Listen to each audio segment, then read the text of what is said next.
Bloom की पाठ योजना आधारित थी, प्रस्तुतिकरण पर, विषय वस्तु पर, उद्देश्यों पर या उपरोक्त सभी पर। तो किस पर आधारित थी? तो ब्लूम ने क्या है, शैक्षिक उद्देश्य पर फोकस किया है ना। तो हेलो एवरीवन, स्वागत है आप सभी का मेरे चैनल पर जो कि है टेट मंत्रा बाय किरण एकेडमी। और जैसा कि मैंने आप लोगों के साथ शेयर किया था फ्राइडे में कि आज से हम मतलब कि मंडे 23 अक्टूबर से हम सीटेट की क्लासेस स्टार्ट करेंगे। जैसा कि आज सीडीपी एंड कल सीडीपी की क्लास होगी, उसके बाद Hindi, English, EVS, SST, NCERT सभी की क्लासेस मैंने मेंशन करी हुई हैं। ठीक है, तो आज से आपकी रेगुलर सीटेट की क्लासेस चलने वाली हैं, तो बिल्कुल भी मिस मत करिएगा, वीडियो को पूरा एंड तक देखिएगा और मैं प्ले लिस्ट बना दूंगी तो आपकी थ्योरी वहाँ से कवर होती रहेगी। ठीक है, तो आज मैं इंपॉर्टेंट टॉपिक लेकर आई हूँ जो कि है ब्लूम टैक्सोनॉमी। ठीक है, ब्लूम ने क्या दिया था, ब्लूम ने शैक्षिक उद्देश्यों का वर्गीकरण किया था, तो उसी के अकॉर्डिंग क्या है पेपर में क्वेश्चन पूछा जाता है। ठीक है, तो उसी को हम डिस्कस करेंगे। तो चलिए वीडियो को स्टार्ट करते हैं। तो ब्लूम टैक्सोनॉमी, ये जो ब्लूम है इनका पूरा नाम क्या है, बेंजामिन ब्लूम। ठीक है, बेंजामिन ब्लूम इनका पूरा नाम है। और ये क्या थे, ये अमेरिकी मनोवैज्ञानिक थे। ठीक है, बेंजामिन ब्लूम कौन थे, अमेरिकी मनोवैज्ञानिक थे। इन्होंने इनकी एक बहुत फेमस बुक है जो कि है टैक्सोनॉमी ऑफ एजुकेशनल ऑब्जेक्टिव्स। ठीक है, टैक्सोनॉमी ऑफ एजुकेशनल ऑब्जेक्टिव्स इनकी बहुत फेमस बुक है जो कि आई थी 1956 में। और 1956 में ही इन्होंने क्या किया था, शैक्षिक उद्देश्यों का वर्गीकरण किया था। ठीक है, तो देखिए ब्लूम ने शैक्षिक उद्देश्यों का वर्गीकरण किया तो इन्होंने केवल ज्ञानात्मक पक्ष बताए थे। ठीक है, इसके बाद जो डेविड कार्थवाल आए उन्होंने बोला कि भाई ब्लूम जी, ज्ञानात्मक पक्ष के साथ शैक्षिक उद्देश्यों का वर्गीकरण भावात्मक पक्ष के अनुसार भी होना चाहिए। ठीक है, ये हम डिटेल में बताएंगे। ठीक है, मैं ये डिटेल में बताऊंगी, बट अभी आप मोटा मोटा ये समझ लीजिए कि जो शैक्षिक उद्देश्यों का वर्गीकरण किया गया था उसमें ज्ञानात्मक पक्ष दिया था ब्लूम ने, भावात्मक पक्ष दिया था डेविड कार्थवाल ने, एंड क्रियात्मक पक्ष दिया था अनीता हैरो ने। ठीक है, तो देखिए ब्लूम ने क्या बोला था, ब्लूम ने बोला था जो हम अधिगम करते हैं, अधिगम कब तक चलता है, जो सीखना होता है वो कब तक चलता है, सीखना मूल्यांकन तक चलता है। ठीक है, जब भी हम कोई नया काम करते हैं उसको हम सीखते हैं, फिर उसको हम अप्लाई करते हैं कि हमने उसको कितना सीखा है, या जो हमने ज्ञान प्राप्त किया है वो सही ज्ञान है या नहीं, हम अपने जीवन में उसका उपयोग कर पा रहे हैं या नहीं, तो इसका क्या हम कर रहे हैं, इसका हम मूल्यांकन कर रहे हैं। ठीक है, तो शैक्षिक उद्देश्य क्या है, अधिगम को मूल्यांकन तक पहुंचाने का एक जरिया है शैक्षिक उद्देश्य। ठीक है, तो सबसे पहला क्वेश्चन तो यही बनता है, शैक्षिक उद्देश्यों का वर्गीकरण किसने किया है, तो ब्लूम ने किया है। ठीक है, और second question, taxonomy of educational objectives book किसने लिखी है, तो बेंजामिन ब्लूम ने लिखी है। शैक्षिक उद्देश्यों के ज्ञानात्मक पक्ष का वर्गीकरण किसने किया है, तो बेंजामिन ब्लूम ने किया है। ठीक है, यहाँ से मैंने कई क्वेश्चन आपको बता दिए। अब देखते हैं ज्ञानात्मक पक्ष को डिटेल में, इसके बाद हम भावात्मक पक्ष देखेंगे, इसके बाद हम क्रियात्मक पक्ष देखेंगे। ठीक है,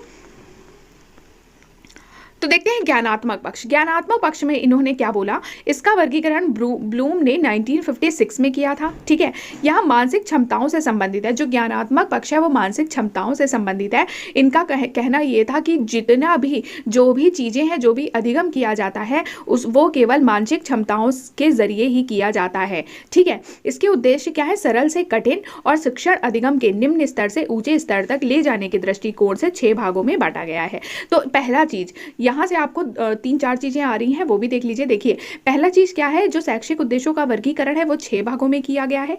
ठीक है, दूसरा उद्देश्य क्या है, ये उद्देश्य सरल से कठिन की ओर है। ठीक है, और अगर पूछा जाए तो ब्लूम द्वारा दिए गए शैक्षिक उद्देश्यों का वर्गीकरण किस स्तर से है, मतलब कि निम्न स्तर से लेकर ऊंचे स्तर तक है। ठीक है, शिक्षण अधिगम के निम्न स्तर से लेकर ऊंचे स्तर तक ब्लूम ने शैक्षिक उद्देश्यों का वर्गीकरण किया था। ठीक है, तो अब देखिए ज्ञानात्मक पक्ष को इन्होंने 6 भागों में बांटा है, तो यहां पर वो 6 भाग भी हम देख लेते हैं।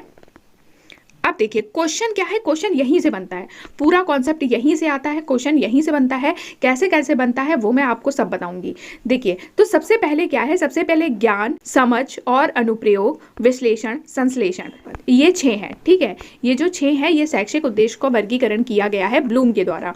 ठीक है, नीचे के जो 3 हैं इन्हें निम्न स्तरीय चिंतन स्तर बोला जाता है। ठीक है, निम्न स्तरीय चिंतन स्तर बोला जाता है अनुप्रयोग को, समझबूझ को और ज्ञान को। इसी प्रकार से ऊपर की जो 3 है, विश्लेषण, संश्लेषण एंड मूल्यांकन, इनको उच्च स्तरीय चिंतन स्तर बोला जाता है।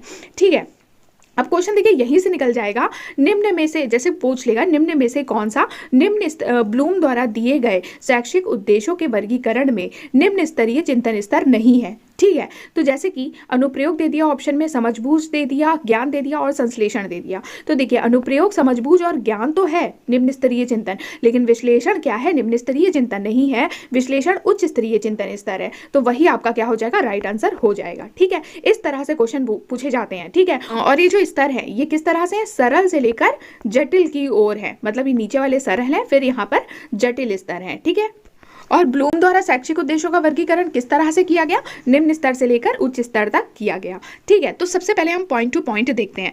पहला पॉइंट जो आएगा सबसे नीचे क्या है? ज्ञान है।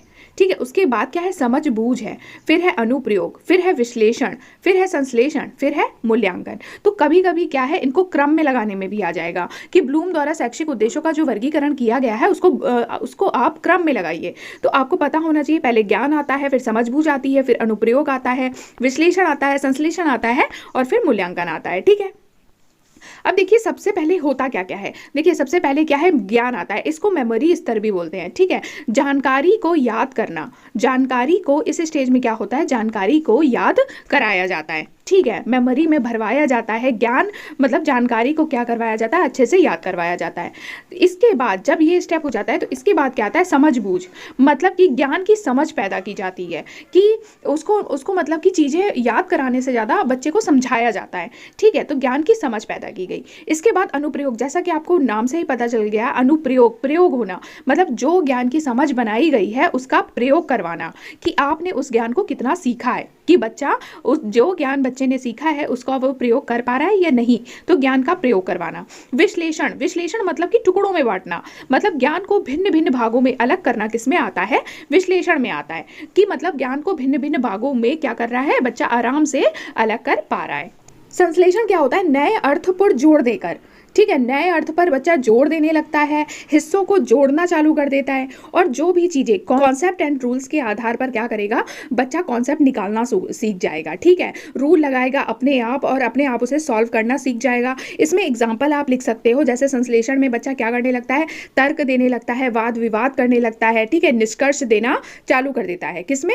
संश्लेषण में। ठीक है, इसके बाद जो आखिरी पॉइंट है वो है मूल्यांकन। मूल्यांकन में क्या होता है कि देखो, मूल्यांकन मतलब कि मूल्यांकन करना, कि जो भी चीजें, जो भी उसने यहाँ से ज्ञान प्राप्त किया है उसको उसने किस हद तक प्राप्त जो है, किस हद तक उसने ज्ञान प्राप्त कर लिया है, उसने ज्ञान का कितना परसेंटेज सीख लिया है, तो इसी को कहा जाएगा मूल्यांकन करना। ठीक है, तो एक बार फिर से देख लीजिए, ज्ञान मतलब जानकारी को याद करना, समझबूझ यानी कि ज्ञान की समझ बनाना, अनुप्रयोग ज्ञान को प्रयोग करना सीखना, विश्लेषण ज्ञान को भिन्न भिन्न भागों में बांटना। ठीक है, संश्लेषण क्या होगा? नए अर्थ पर जोड़ देना, मतलब कि कोई नया ही अर्थ निकाल लेना, रूल्स लगा के, कॉन्सेप्ट लगा के, रूल्स लगा के जो भी प्रॉब्लम है उसे सॉल्व कर लेना। ठीक है, इसमें बच्चा तर्क देना, वाद विवाद करना, निष्कर्ष निकालना सीख जाता है संश्लेषण में। ठीक है, मूल्यांकन में क्या होता है कि बच्चे ने कितना ज्ञान सीखा है उसका मूल्यांकन। ठीक है, तो ये हो गए सारे इनके क्या शैक्षिक उद्देश्य के ये वर्गीकरण है। ठीक है, शैक्षिक उद्देश्य का जो वर्गीकरण किया गया है, ज्ञानात्मक पक्ष, ज्ञानात्मक पक्ष के ये 6 भाग है। ठीक है, मैं एक चीज़ और बता देती हूँ, जो कहीं कहीं पर आपको क्या मिलेगा? कहीं कहीं पर यहाँ पर आपको स्मृति भी लिखा हुआ मिल सकता है, और मूल्यांकन की जगह यहाँ पर संश्लेषण लिखा हुआ मिल सकता है आपको, और यहाँ पर मूल्यांकन लिखा मिल सकता है कहीं कहीं पर। ठीक है, लेकिन जो पुराना जो चला आ रहा है वो यही है। ठीक है, तो 1956 में क्या हुआ था? शैक्षिक उद्देश्य दिए थे ब्लूम जी ने। ठीक है, उन्होंने शैक्षिक उद्देश्य में ज्ञानात्मक पक्ष के 6 भाग बताए थे। इसके बाद क्या हुआ? 2001 में आए डेविड कर्थवाल, इन्होंने क्या ब्लूम टैक्सोनॉमी में संशोधन करवाया, और उन्होंने बोला कि भावात्मक पक्ष, इसमें क्या है? भावात्मक पक्ष को भी शामिल किया जाए, क्योंकि बच्चे जो है भावात्मक पक्ष से भी सीखते हैं। ठीक है, भावात्मक पक्ष से भी बच्चा सीखता है, ऐसा किसका कहना था? ऐसा कहना था डेविड कर्थवाल का। तो भावात्मक पक्ष के बारे में देख लेते हैं। इसमें वे पक्ष शामिल हैं जिनसे हम भावात्मक रूप से सामना करते हैं, जैसे कि तारीफ, उत्साह, प्रेरणा। ठीक है, और भावात्मक पक्ष के उद्देश्यों को कितने भागों में? 6 वर्गों में विभाजित किया गया है। ये इतना इंपॉर्टेंट नहीं है, इसलिए मैंने यहाँ पे डायरेक्ट लिख दिया है। ठीक है, जो इंपॉर्टेंट है ज्ञानात्मक पक्ष, उसको मैंने डिटेल में आपको बता दिया, ये इतना इंपॉर्टेंट नहीं है। बस आप यही जरूर याद रख सकते हो कि ज्ञानात्मक पक्ष में संशोधन करके डेविड कर्थवाल ने भावात्मक पक्ष को ऐड किया था। ठीक है, इसके 6 भागों को भी देख लेते हैं। अभिग्रहण करना, अनुक्रिया करना, मूल्य आंकना, मूल्यों का संधारण, मूल्य पद्धति का संगठन और चरित्रीकरण, इसके 6 भाग हैं। ठीक है, इसके बाद क्या हुआ? इसके बाद मनोक्रियात्मक पक्ष को जोड़ा गया शैक्षिक उद्देश्यों में। इन्होंने बोला गया शैक्षिक उद्देश्य की प्राप्ति के लिए मनोक्रियात्मक पक्ष भी जरूरी है। और इसको किसने जोड़ा था? इसको जोड़ा था अनीता हैरो ने। ठीक है, मैं अनीता हैरो जी ने ये बात बोली थी कि बच्चे को शैक्षिक उद्देश्यों की प्राप्ति के लिए ज्ञानात्मक पक्ष मतलब कि मानसिक क्षमताओं की तो ज़रूरत पड़ती है, भावात्मक पक्षों की भी ज़रूरत पड़ती है, और साथ में इन्होंने बोला मनोक्रियात्मक पक्ष का भी होना ज़रूरी है। मनोक्रियात्मक पक्ष यानी कि बच्चा जितना करके सीखेगा, क्रियात्मक आ रहा है ना, बच्चा जितना क्रिया करेगा उतनी ही जल्दी वो शैक्षिक उद्देश्यों की प्राप्ति करेगा। ठीक है, इन्होंने ये चीज़ बोली, क्रियाओं को इन्होंने ज़्यादा महत्व दिया है। ठीक है, जो ज्ञानात्मक पक्ष है वो बात करता है मस्तिष्क की, कि बच्चा क्या है मस्तिष्क से सीखता है। ठीक है, ये किसने बोला है? ये बोला है ब्लूम ने, कि मानसिक क्षमताओं से ही बच्चा क्या है सीखता है ज्ञानात्मक पक्ष में। भावात्मक पक्ष में ये बोला गया कि बच्चा भाव से सीखता है ना, इसमें मन शामिल है। जैसे कि भाव क्या होते हैं? तारीफ होना, उत्साह, प्रेरणा, ये सब क्या है? भावात्मक पक्ष है। ठीक है, मनोक्रियात्मक पक्ष में क्या होता है? हैंड, मान लीजिए साइकोमोटर स्किल जैसे बोलते हैं ना, साइकोमोटर डोमेन, तो इसमें क्या है? हैंड बोला गया है कि बच्चा क्या है अपने क्रियात्मक और मनोगत्यात्मक कौशलों से सीखता है। ठीक है, तो इसमें कौन से उद्देश्य शामिल है जिनका संबंध बालक के क्रियात्मक तथा मनोगत्यात्मक कौशलों से है? मनोक्रियात्मक पक्ष को 6 भागों में बांटा गया, इन्हें भी 6 भागों में बांटा गया है, इतना इंपॉर्टेंट नहीं है, फिर भी देख लेते हैं। उत्तेजना, कार्य करना, नियंत्रण, सामंजस्य, स्वाभाविकरण और आदत निर्माण, ये है इनके 6 पार्ट मनोक्रियात्मक पक्ष के। ठीक है, तो आपके लिए इंपॉर्टेंट क्या है वो मैं बता देती हूँ। शैक्षिक उद्देश्यों का वर्गीकरण किसने किया था? ब्लूम ने किया था। ब्लूम ने बताया ज्ञानात्मक पक्ष के कितने पार्ट होते हैं? 6 पार्ट होते हैं। ज्ञानात्मक पक्ष किसकी बात करता है? मस्तिष्क की बात करता है, मानसिक क्षमताओं से संबंधित है। ठीक है, ज्ञानात्मक पक्ष किससे संबंधित है? मानसिक क्षमताओं से संबंधित है। इसमें सरल से कठिन की ओर क्या होता है? सरल से कठिन की ओर इसे 6 भागों में बांटा गया है। ठीक है, निम्न से उच्च स्तरीय भागों में भी इसे बांटा गया है, इस तरह से भी बोल सकते हैं। अब भावात्मक पक्ष किसकी बात करता है? भाव की बात करता है, मतलब कि बच्चा क्या है, इसमें वे पक्ष शामिल होते हैं जिसमें बच्चा क्या है भावात्मक रूप से सीखता है। जैसे प्रेरणा हो गई है ना, प्रेरणा मिलेगा तो बच्चा ज़्यादा सीखेगा, तो भावात्मक पक्ष उससे रिलेटेड हो जाता है। और गत्यात्मक पक्ष, जो क्रियात्मक या गत्यात्मक पक्ष होता है, क्रियात्मक पक्ष में मैंने बता ही दिया कि उसका संबंध शरीर से होता है। ठीक है, तो मनोक्रियात्मक पक्ष में बॉडी इंक्लूड होनी चाहिए, और इसका जो ब्यौरा था किसने दिया था? ये अनीता हैरो जी ने दिया था। ठीक है, ये चीज़ इसमें आप एक बार ये देख लीजिए, उद्देश्यों का वर्गीकरण, तो ज्ञानात्मक पक्ष, भावात्मक पक्ष एंड क्रियात्मक पक्ष। ठीक है, तो क्वेश्चन है शिक्षा में उद्देश्यों का वर्गीकरण दिया है, किसने दिया है? शिक्षा में उद्देश्यों का वर्गीकरण किसने किया? अभी हमने पढ़ा, बीएस ब्लूम द्वारा किया गया है, बेंजामिन ब्लूम द्वारा। ठीक है, संज्ञानात्मक क्षेत्र का उच्चतम स्तर है, अभी जैसे हमने डिस्कस किया था, संज्ञानात्मक क्षेत्र के 6 जो संज्ञानात्मक या ज्ञानात्मक पक्ष है उसके 6 भाग बताए हैं। ठीक है, तो उसमें जो उच्चतम स्तर है वो क्या था? मूल्यांकन था। ठीक है, और जो निचतम स्तर है वो क्या था? ज्ञान था। ठीक है, बालक सोचने विचारने के बाद सही निर्णय ले सकता है, यह किस प्रकार का उद्देश्य है? तो बालक जब सोच लेता है, मतलब कि जैसे देखिए पहला स्तर क्या था? पहला स्तर था याद कराना। ठीक है, दूसरा स्तर क्या था? समझ बूझ, मतलब ज्ञान की समझ पैदा करना।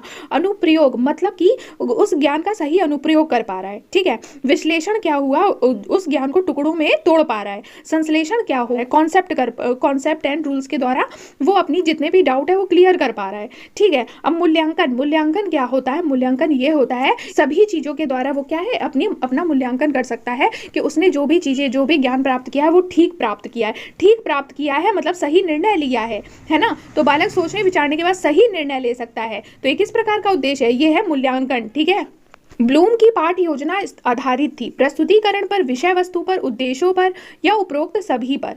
तो किस पर आधारित थी? तो ब्लूम ने क्या है शैक्षिक उद्देश्य पर फोकस किया है ना, तो उद्देश्यों पर आधारित थी इनकी पाठ्य योजना। ठीक है, अच्छा, ब्लूम की वर्गीकी के 3 ज्ञान क्षेत्र कौन से थे? तो पहला क्या था? संज्ञानात्मक या ज्ञानात्मक, दूसरा था भावात्मक, और तीसरा था क्या? मनोगत्यात्मक। ठीक है, तो मनोगत्यात्मक को मनोवाहक भी कहा जाता है, तो संज्ञानात्मक, भावात्मक और मनोवाहक। ठीक है, तो संज्ञानात्मक पक्ष दिया था किसने? ब्लूम ने। भावात्मक दिया था डेविड कर्थवाल ने। मनोवाहक किसने दिया था? अनीता हैरो ने। ठीक है, तो ये थी इंपॉर्टेंट सेशन, बिल्कुल भी मिस मत करिएगा। और कल आएगी आपके पास क्लास हिंदी की, जिसमें हम हिंदी चाहे पेडागॉजी डिस्कस कर लेंगे, चाहे हम ग्रामर डिस्कस कर लेंगे। ठीक है, ग्रामर पोर्शन आपको हिंदी पैसेज पे मिलेगा, तो हम टाइम टू टाइम उसको भी डिस्कस करते हुए चलेंगे। रोज क्लास आपको 11 बजे मिल जाएगी। ठीक है, तो जो भी नए हैं वो सब्सक्राइब किए बिना नहीं जाइएगा। मिलते हैं नेक्स्ट क्लास में। Thank you so much.